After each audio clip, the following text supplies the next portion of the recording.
Na semana anterior ao carnaval, eu assisti ao documentário Becoming Led Zeppelin, um documentário muito esperado pelos fãs da banda, principalmente porque o conjunto é muito fechado, né? Eles nunca deram muitas entrevistas e agora a gente tem a possibilidade de ouvir da boca deles a história do começo da banda. Então, nesse vídeo aqui eu vou falar minhas impressões gerais sobre o documentário. O Led Zeppelin é uma banda que tem muitos registros ao vivo, a gente tem acesso a bastante material deles fazendo shows, né? Principalmente depois do ano 2000, que eles lançaram bastante DVDs, né? E também tem muitos materiais em bootlegs, que tem bastante vídeo. Então a gente tem bastante coisa sobre a performance da banda, mas nunca sobre a história, sobre eles falando deles mesmos. Porque eles nunca quiseram dar muitas entrevistas, nunca gostaram muito assim das abordagens que foram feitas, né? O Jimmy Page deu uma entrevista falando sobre isso.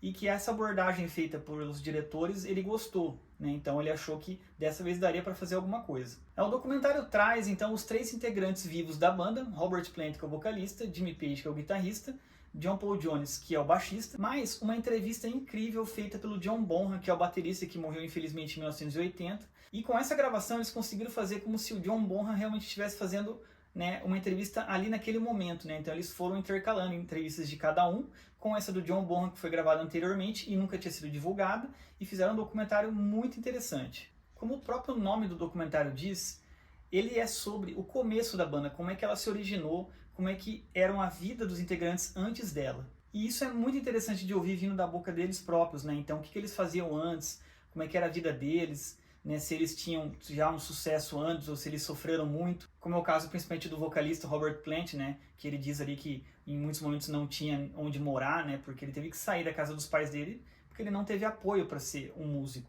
John Bonham passou alguns perrengues, mas ele, né, tinha algumas bandas um pouco mais estabelecidas, inclusive ele já era casado, e a esposa dele não gostava da amizade dele que ele tinha com Robert Plant, né. O Robert Plant tinha ainda essa fama de, né, ser mais devasso, né, de ter sido rebelde com os pais, então ela não gostava da amizade dele com o Robert Plant. Já o Jimmy Page e o John Paul Jones eram dois músicos incríveis de estúdio, né, de sessão. Então eles faziam gravações, eles participavam de gravações de outros artistas. Então eles já tinham conhecimento ali da prática, né, tanto do estúdio quanto de tocar mesmo, de fazer arranjos muito grande. O John Paul Jones fazia muitos arranjos, mesmo para outros instrumentos, ele tinha um conhecimento muito grande, ele foi cantor no coro da igreja, ele tocava órgão na igreja, né? O Jimmy Page tinha um conhecimento muito grande ali da prática de gravação, né? Ele fazia muitas gravações e também tocava nessas gravações. Só que o Jimmy Page cansou, né, de fazer essa vida de músico de sessão e ele queria ter a própria banda, que nem os amigos dele, Eric Clapton e Jeff Beck.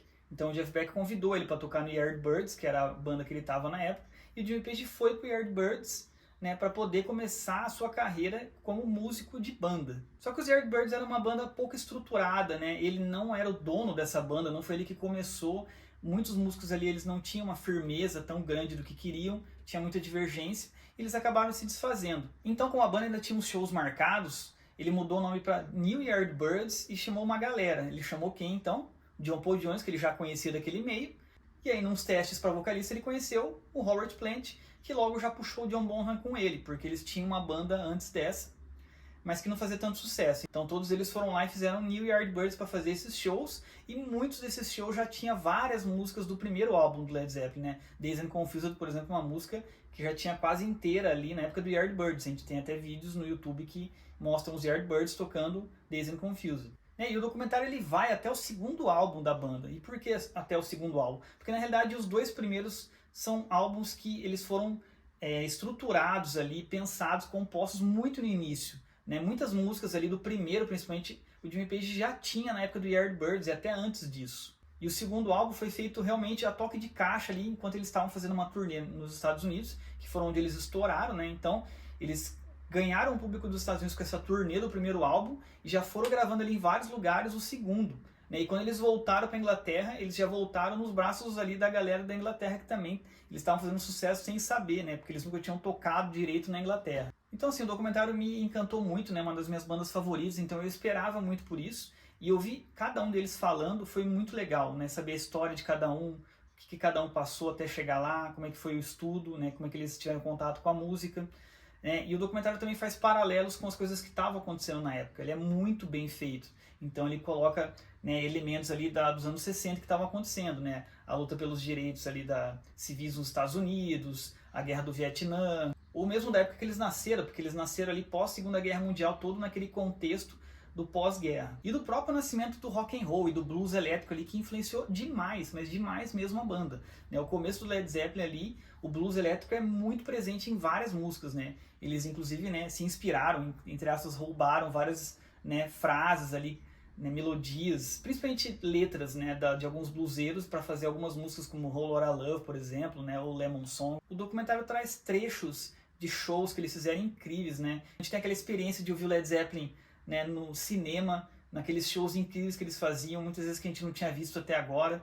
Então eles juntam cenas de shows com músicas mesmo dos álbuns, ali, com imagens da época, da guerra, né, de alguns acontecimentos. Então acaba criando um caldeirão ali cultural, e era isso que o Jimmy Page gostou da ideia, né, quando apresentaram para ele a ideia do documentário, de fazer uma coisa de contexto cultural, por que eles chegaram onde eles chegaram, por que eles fizeram a música que eles fizeram. E aí a gente começa a conseguir entender como que o Led Zeppelin se tornou o Led Zeppelin, essa banda incrível, né? Que tem esses 4 integrantes que tinham uma química incrível, né? O Jimmy Page fez questão de fazer uma banda em que todos tinham a sua importância, então todos dão sempre um show, né, nas músicas, porque ali cada um tinha que dar um pouco de si, né? Então todos os integrantes ali eram excelentes músicos e contribuíam muito para cada música, por mais que ele era o maior compositor ali, né?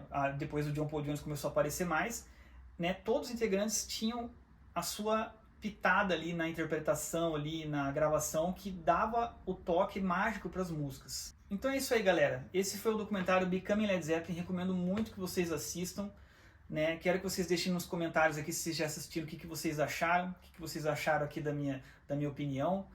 Um abraço e até a próxima.